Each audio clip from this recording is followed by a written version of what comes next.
Okay, can you guys hear me? All right, and can you guys see my screen all right? Awesome.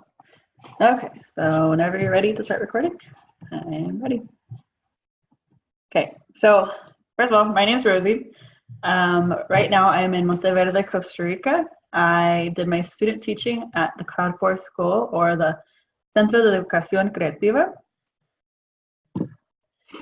I was with 5th and 6th grade, English and math. I had 18 fifth graders and 10 sixth graders. Those are all beautiful pictures of my kiddos.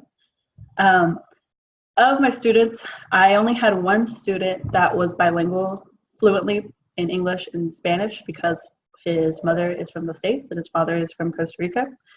But the rest of my students were all native Spanish speakers. So for my competency statement, I said that I am competent at identifying student strengths and weaknesses in order to teach to all possible levels within the classroom. Now, if you notice, I highlighted two different portions of my competency statement, and that's solely because there's almost two parts to it that I need to acknowledge. So the first part is identifying student strengths and weaknesses. So that's a skill that I need to have, and teaching to all possible levels based on how I observe my students' strengths and weaknesses. So this was based off of the theme of teaching diverse learners. The guiding questions that I used to kind of guide my presentation and how I wanted to do my project was, how does differentiation create a more harmonious learning environment? How does observing student learning behaviors / styles influence lesson planning? And finally, how does a learning environment teachers create affect the way students are supported or taught? And when I talk about learning environment, I'm not necessarily talking about the physical learning environment, which is also important, but I'm more talking about how I can support students to create a non-physical but more like mental learning environment where they feel supported and they feel motivated to learn on their own. All right, so I have 3 pieces of evidence that I'm going to show you guys today. They come from a case study reflection from an ELL practicum during math block at Gomez Heritage Elementary School. My second one is from a lesson plan from my time as a tutor at the Kit and Dick Schmoker Reading Center. And my final one are 2 different examples of how I differentiate in English and math here in Costa Rica. So talking about my evidence number 1, like I said, it was from a case study that I did at Gomez Heritage Elementary School. Gomez Heritage is a bilingual school, so the students that I was with in 1st grade, they spent half the day in Spanish and then half the day in English, kind of like how I do it here in Costa Rica as well. All of my students were bilingual in both English and Spanish, except for 2 that were native English speakers only. So for my case study, I had to observe one student, and from that student just have to identify what his strengths and weaknesses were, and kind of create a report on how I would teach to him if I were his head teacher. And I highlighted 3 different portions of a reflection that I pulled out from that case study. The purple highlighted sentence talks about what I recognize to be that student-specific strengths and weakness.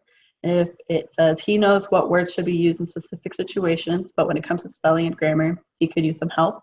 And in turn, my idea for supporting him or teaching to him would be, he has a good understanding of English, but he needs support in vocabulary and grammar, as well as using rephrasing and mirroring to teach to him. Now, I'm not saying they're terrible, but they weren't my best ideas, but that's solely because I didn't have the experience and I didn't have the knowledge that I know now to teach to him. So this was kind of my first stepping stone of teaching differentiation and teaching towards students that are at beyond levels from my other students. Evidence number 2 is from my time at the Reading Center.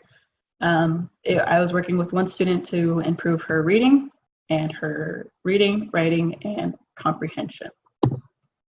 So in this lesson plan, it was lesson plan 14, so it was the 7th week in working with the student, and I noticed that she had a difficulty differentiating the T and the CH sounds.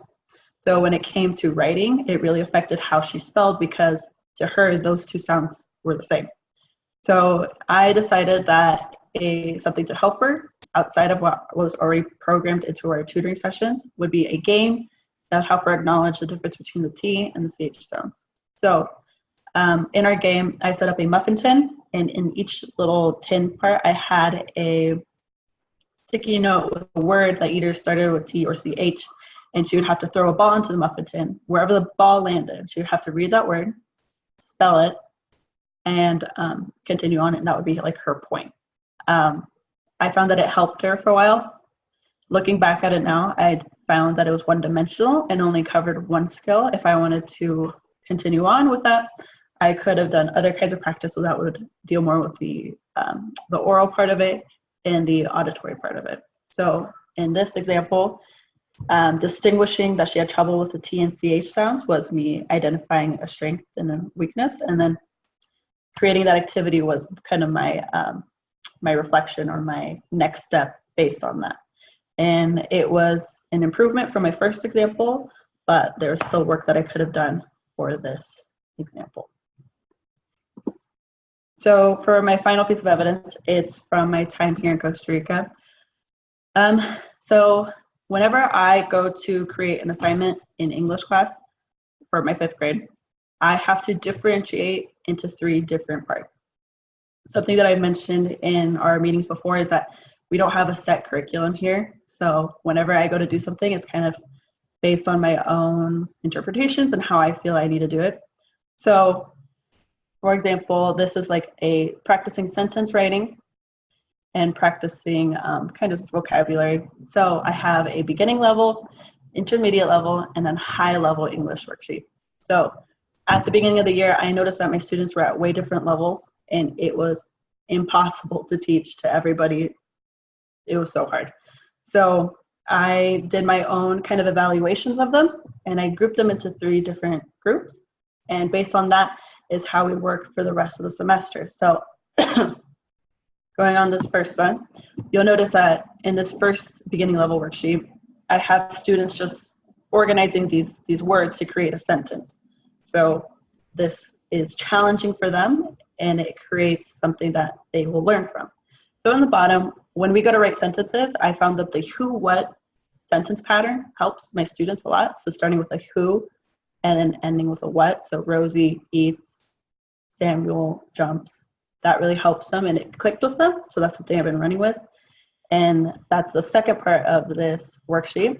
So as you notice, as I go to the intermediate level, it's the same, but it's a little more of a challenge because it asks them to do more with the English vocabulary words part of it. And then in my high level worksheet, I have students just kind of creating their own sentences, but they have to choose a tense, and so their sentence has to be consistent throughout, but there's no support asking or being asked from them. So yeah, that is my English example. So I was able to recognize and group my students based on their needs, and then I modify my instruction to suit all levels. I also do this in math, but in a different way.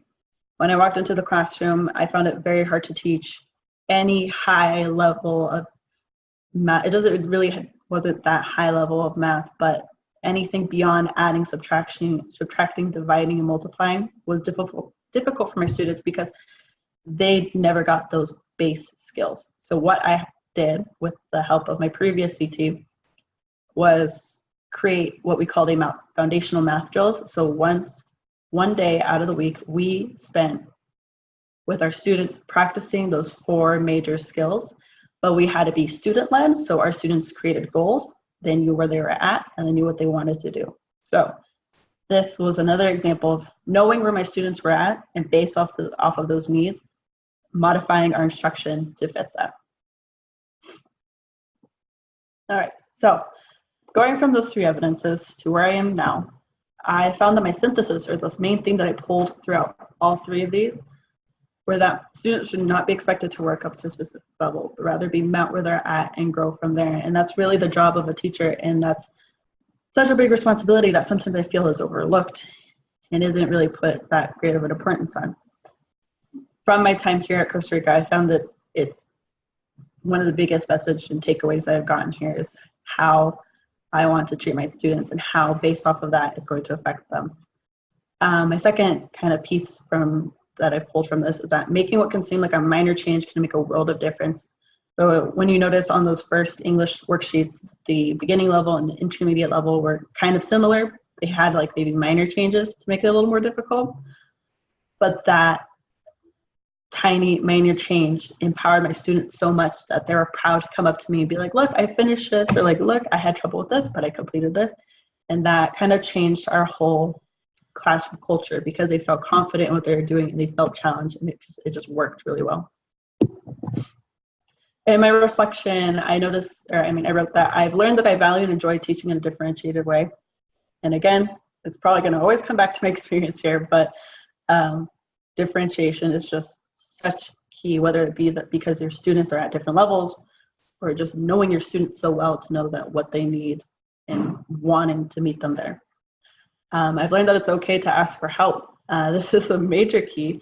So 2 different times in the semester, or these past 5-6 months, my cooperating teacher left. So as of right now, I'm the head teacher for 5th and 6th grade.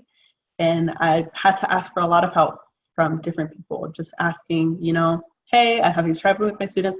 What ideas can you give me so that I'm being the best teacher that I possibly can be? I've learned that students appreciate you more when they realize that you're planning to help them to succeed. Kind of going back to those worksheets, they know that I'm trying and they know that I work hard for them, so they're going to do the same for me. And that's kind of the best feeling when we all know that we're working for each other.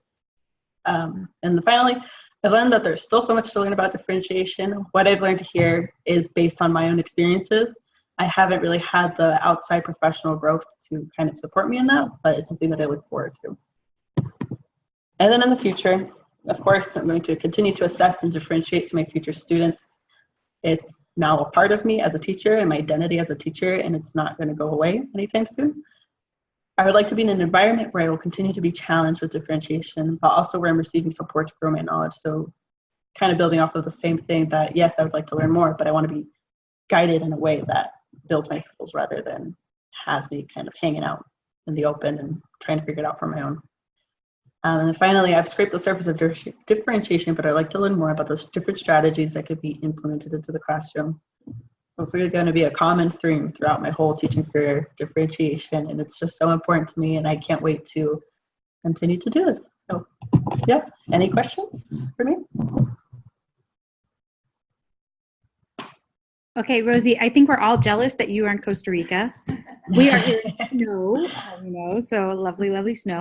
So, okay, so since your CT left, are they going to keep you there?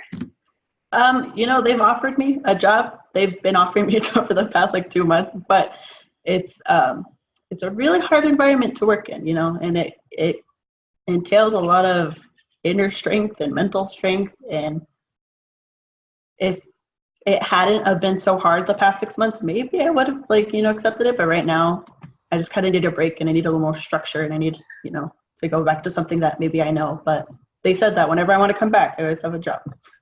So when are you coming back to the States? I leave on Monday. So my last day with my kiddos is tomorrow. It's going to be really hard. Oh, wow. It'll be hard. Enjoy the sun because there's snow on the ground when you get back. Oh, I'm not excited. No, I'm not ready. Thanks. Do you have any questions? Yeah. No, not anything specific, but thank you. You have a lot of students. It looks like, don't you have 28 or something like that? Yeah, I have 28 students. Mm-hmm. Yes. And those are 5th and 6th graders, right? 5th and 6th grade. Yeah. They look so little. I know they look little, but fantastic. Enjoy the sun.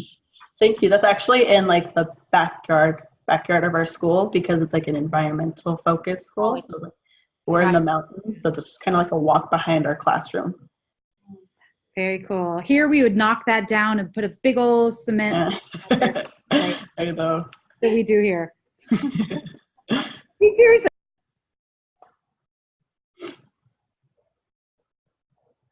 Okay, so Rosie, yay, you're all finished.